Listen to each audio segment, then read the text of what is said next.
मिल गई, इसलिए आप हर बात को समझते हैं। धर्म राजनीति का हिस्सा नहीं हो सकता। भारतीय जनता पार्टी को आय दोगुनी हुई कि नहीं हुई, किसान को नौकरी रोजगार मिला कि नहीं मिला, उन सवालों का जवाब देना पड़ेगा। और उन सवालों का जवाब नहीं है, इसीलिए भारतीय जनता पार्टी धर्म के पीछे छिप जाती है। अच्छा अध्यक्ष जी, आप इंडिया गठबंधन के प्रमुख घटक हैं और उत्तर प्रदेश के मुख्यमंत्री रहे हैं, सबसे बड़े राज्य के आप सबसे बड़े नेता।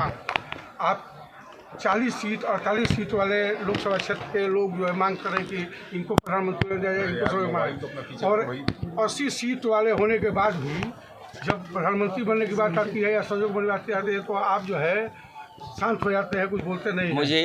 मुझे अपने इस पत्रकार का धन्यवाद देना चाहिए। हमारे लिए मुख्य है कि बीजेपी हारे, सवाल ये नहीं कि कौन किस पद पर बैठेगा।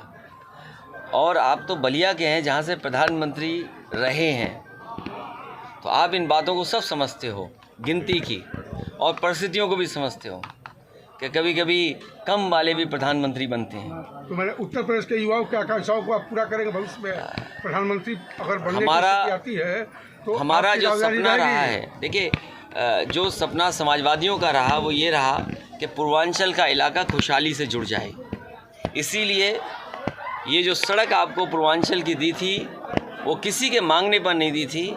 नेताजी क्योंकि आजमगढ़ से चुनाव लड़ते थे, पूर्वांचल का हिस्सा उत्तर प्रदेश और दिल्ली से सीधा जुड़ जाए और यहाँ के हमारे किसानों के घर परिवार में खुशहाली आ जाए, इसलिए एक्सप्रेसवे दिया था। ये केवल सड़क नहीं मान के चल रहे थे हम, यहाँ पर मंडी अगर बनी होती और अगर सुविधाएं दी गई थी तो हमारे किसानों को लाभ पहुंचता। उत्तर प्रदेश के लोग तो ये जो सपना समाजवादियों ने देखा था, प्रधानमंत्री बने और आज सपना है कि आप भी प्रधानमंत्री बने। देखिए ये समय और जगह नहीं है जिस पर चर्चा की जाए।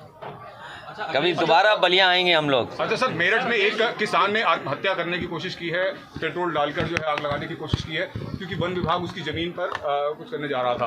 क्या कहना चाहेंगे सर, किसानों की क्या स्थिति है प्रदेश के अंदर? बीजेपी के लोग ज़ीरो टॉलरेंस कहते हैं करप्शन के लिए। ये ज़ीरो टॉलरेंस उनका ज़ीरो हो गया है। और जब एसडीएम और अधिकारियों के कार्यालय न्याय नहीं दे रहे हैं तो मजबूरी में उसको आत्महत्या का रास्ता अपनाना पड़ा।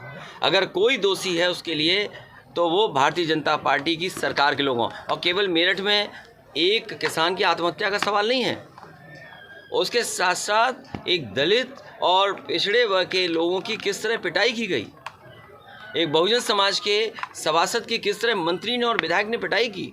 बताओ क्या कार्रवाई की इस सरकार ने, जो हमेशा बुलडोजर